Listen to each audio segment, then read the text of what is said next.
नमस्कार, मैं हूं आपके साथ अनुष्का राय और आप देख रहे हैं रीडर्स फर्स्ट। टीएस सिंहदेव स्वास्थ्य मंत्री छत्तीसगढ़ शासन 2 दिवसीय रायगढ़ प्रवास पर हैं। कल देर शाम उनका रायगढ़ आगमन हुआ था। सर्वप्रथम टीएस सिंहदेव कांग्रेस कार्यालय पहुंचे और पार्टी के पदाधिकारियों और कार्यकर्ताओं से रूबरू हुए।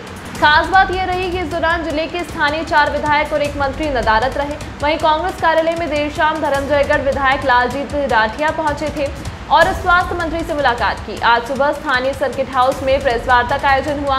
मजे की बात यह रही कि इस दौरान भी टीएस सिंहदेव स्वास्थ्य मंत्री छत्तीसगढ़ शासन के साथ स्थानीय विधायकगण और रायगढ़ के मंत्री नहीं पहुंचे। कुछ देर बाद सारंगढ़ विधायक उत्तरी जांगड़े पहुंचे। प्रेस वार्ता में टीएस बाबा ने कराधान पर चर्चा के दौरान कहा कि केंद्र सरकार की नीतियों की वजह से आने वाले समय में प्रदेश को करीब 3000 करोड़ के नुकसान की संभावना है। पंचायत के कार्यों की लगातार मॉनिटरिंग की जा रही है। पंचायत के फंड्स के बंटवारे में राज्य सरकार ने परिवर्तन किया है।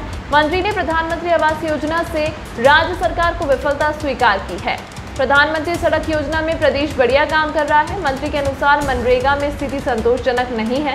स्वास्थ्य और चिकित्सा के क्षेत्र में स्थिति में लगातार सुधार हो रहा है। अभी डॉक्टर्स की थोड़ी कमी है, जिसकी पूर्ति विभिन्न माध्यमों से लगातार की जा रही है। हाट बाजार क्लिनिक की योजना को अच्छा प्रतिसाद मिला है। स्वास्थ्य विभाग यूनिवर्सल हेल्थ केयर के तहत एक महत्वाकांक्षी योजना को मूर्त रूप देने की तैयारी कर रहा है, जिसमें 2030 तक सभी व्यक्तियों का पूर्णतः निःशुल्क इलाज किया जा सकेगा। आगामी विधानसभा चुनाव के मद्देनजर टिकट वितरण के सवाल पर जवाब देते हुए टीएस सिंहदेव ने बताया कि कांग्रेस में हाईकमान की सत्ता का केंद्र है, जो पीसीसी और सीएलपी की सलाह पर उम्मीदवारों का चयन करती है। कांग्रेस छोड़ने के सवाल पर उन्होंने कहा कि हमारी 5 पीढ़ी कांग्रेस में है। हम दिल और दिमाग दोनों से कांग्रेसी हैं। पार्टी के लिए हम कमिटेड हैं।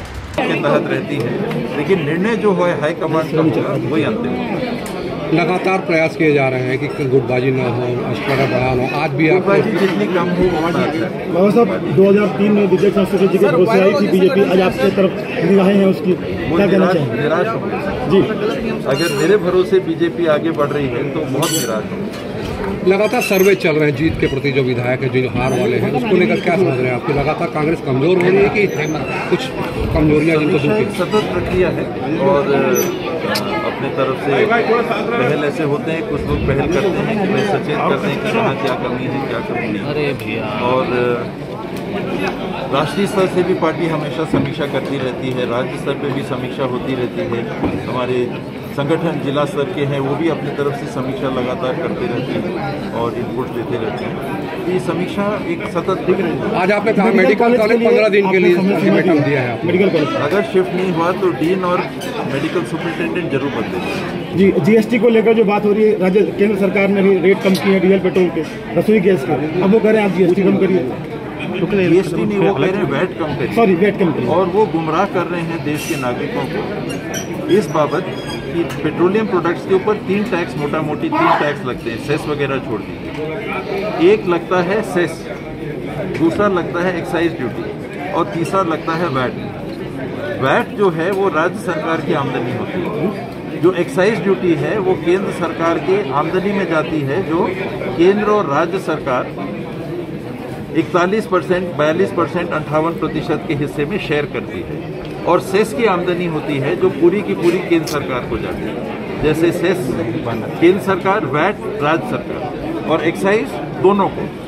तो दोनों के हिस्से को कम करके केंद्र सरकार अगर ये कह रही है कि हमने कम कर दिया, अब राज्य सरकार कम करें, तो वो गुमराह कर रहे हैं। अगर वो सेस को कम कर दे जो प्योर उनकी आमदनी है और फिर कहते हैं कि राज्य सरकार वैट को कम करे, तो बात जायज होती है।